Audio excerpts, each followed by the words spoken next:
Bismillahirrahmanirrahim. Today we are going to start the reading of unit number 9, that is Karate Parrot. Words to know attentively, carefully and with concentration, automatically, operated by a machine without human help. Crockery, plates, cups, saucers. Crutch, a staff with a hand grip and a reset for the forearm or armpit used to help somebody who is lame or injured to walk. Demonstrate, to explain or describe how something works or how to do something. Espresso, dark, strong tasting coffee made by passing steam or water through coffee granules. Heaved, lifted, howled. Incredible, unbelievable, hard to believe.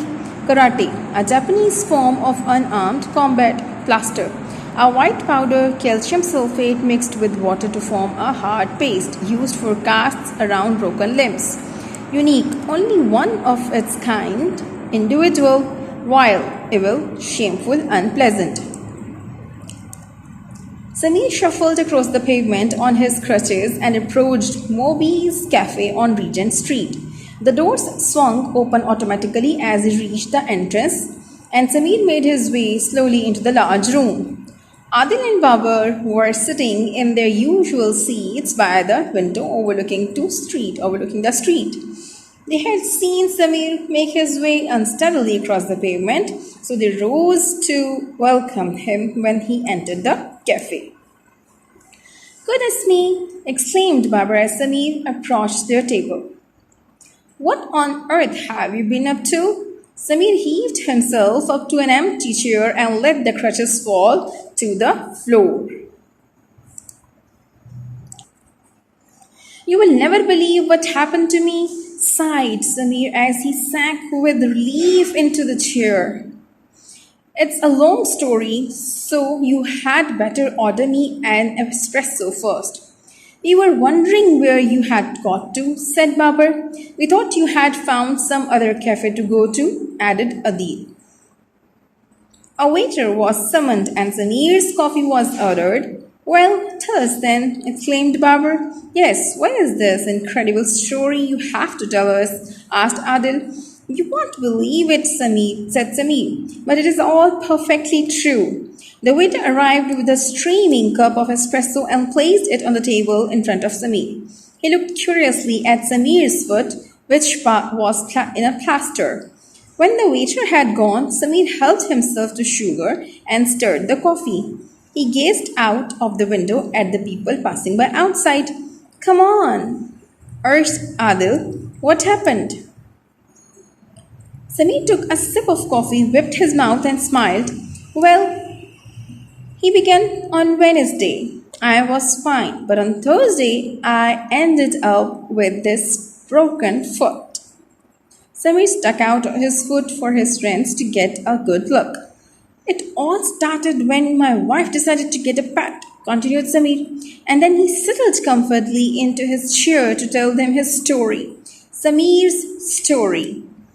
"As you know, Sarah has always wanted a pet. She has begged me for months to get a dog or a cat to keep her company. But the problem is, we live in a flat. I've always felt it is not fair on a dog or a cat to be imprisoned in a flat on the sixth floor of an apartment building. Dogs need open spaces and cats need to come and go as they please. A flat is certainly not a suitable place for them, in my opinion." Well, Sarah agreed with me in the end, but last week she went along to the pet shop on the corner of the GT Road and Flower Street. You know the place beside the Milk Depot? You know the place beside the Mill Depot? She decided that if she could not have a dog or a cat, she was going to see what else they had in a shop. She felt she had to have some sort of pet around. She feels a little lonely, especially when I'm in here most of the time with you too. On Thursday, I went into the city. On Thursday, I went into the city to the bank. I had some business there, so decided to finish my errands at the bank. do some shopping. I needed cell phone, my radio, and one or two other things, and then get home by the evening. Sarah, on the other hand, did not tell me what her plans were. I found out later that she ended up in a strange little pet shop. She walked into the shop. It was the first time she had been there and met a pleasant shop assistant. Sarah explained her problem to the young man. He listened attentively and suggested she might like to buy a parrot. Parrot? Said Sarah in astonishment. What comfort can I get from a parrot? Cannot stroke it or play with it. I cannot cuddle it. The young man spoke up immediately. Madam, I'm not talking about any kind of an ordinary parrot. He explained. The parrot I have in mind will give you hour of amusement. The parrot I have for sale is unique. It is the only karate parrot in the country. It's the only karate parrot in the country. My wife was very amused, but she was curious as well. She had never ever heard of a karate parrot. Not many people have. What does it do? She asked.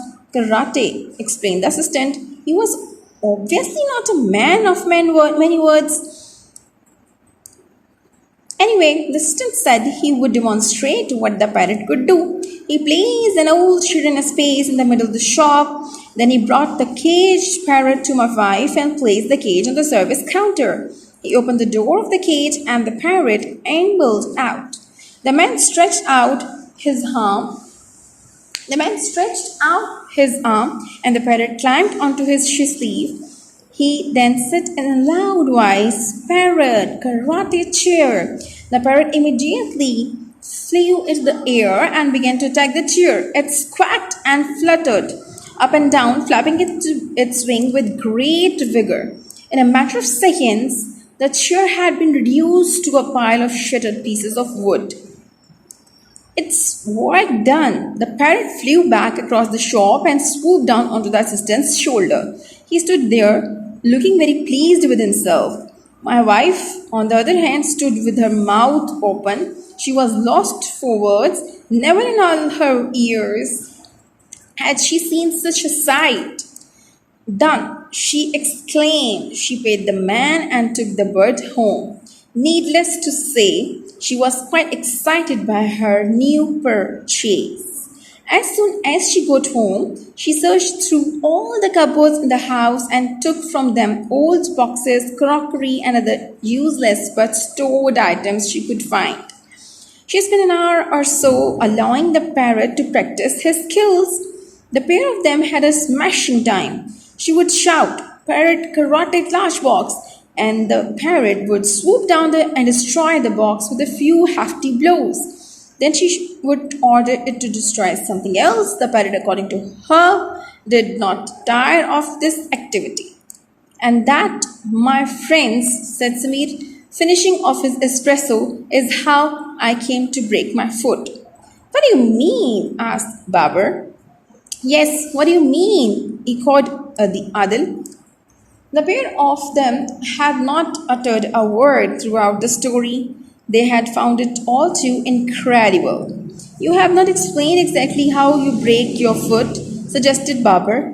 Oh, said Samir. You see, I returned home at 7 o'clock to find my wife and the parrot in the sitting room. The parrot was walking along the back of the sofa, carelessly pulling at some loose threads. This was a little annoying. When I inquired about the creature, she told me she had bought it at the pet shop. I was staggered and even more annoyed when she told me how much it cost. It's an ordinary parrot. It's not an ordinary parrot, dear, she explained sweetly, and then proudly declared, it's a karate parrot, and it's the only one of its kind in the country. Karate parrot! I cried in disgust and disbelief. Parrot? Karate? My foot! And that, gentlemen, was the last thing I said before that wild bird attacked my foot.